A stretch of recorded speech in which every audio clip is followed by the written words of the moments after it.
There once was a king. Two women visited the king one day. A baby boy was being held by one of the women. The mother without the child uttered, "O king, we have a problem, therefore we've come to you. I want my child back." That woman took him. "It is not true, O king," said the mother of the youngster.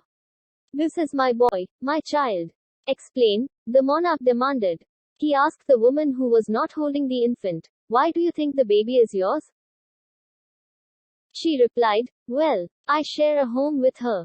There was nobody else in the home when we both gave birth on the same night."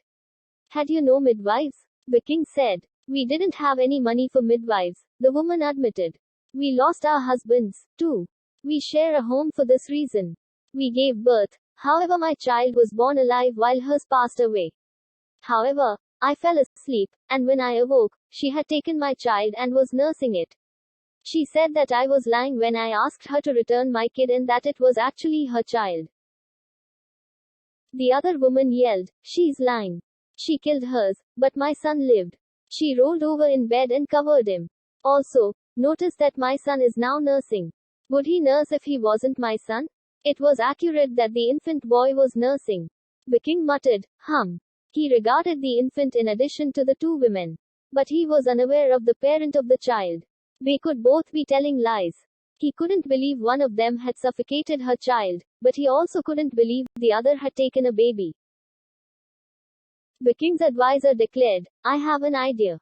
The advisor was an odd character, but he was also quite intelligent and always had solid suggestions.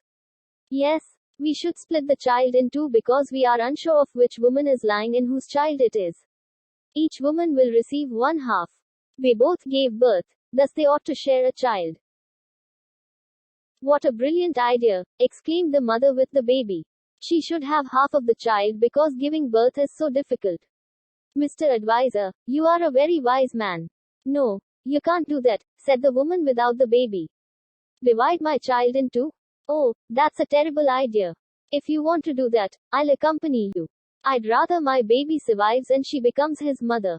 "What are your thoughts, O king?" said the consultant. "I can split the baby with magic. It will not be harmed. It's probably not going to hurt." "I believe you must make a decision," said the king. "Very well," the advisor said. "It is obvious who the mother is. A true mother would not want her child to be harmed. You cannot be the true mother because you believe it is acceptable to split the child in two." "But I am a great mother," said the woman holding the baby. "Look at him, he's breastfeeding. Children will breastfeed from cows if necessary," the advisor said.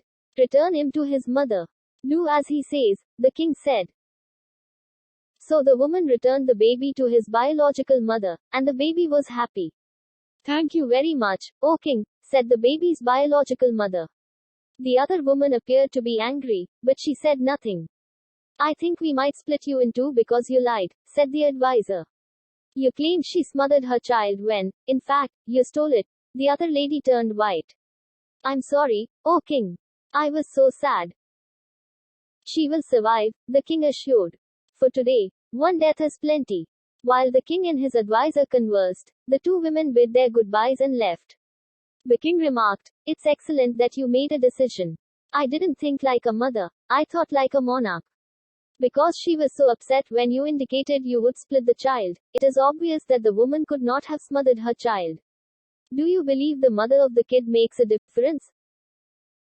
The king pondered. "I believe it is important that the mother loves her child. But I believe it is easier to love a child you have given birth to yourself.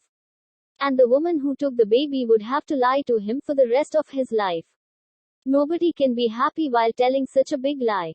By the way, I believe we should ensure that every woman in the country has access to a midwife."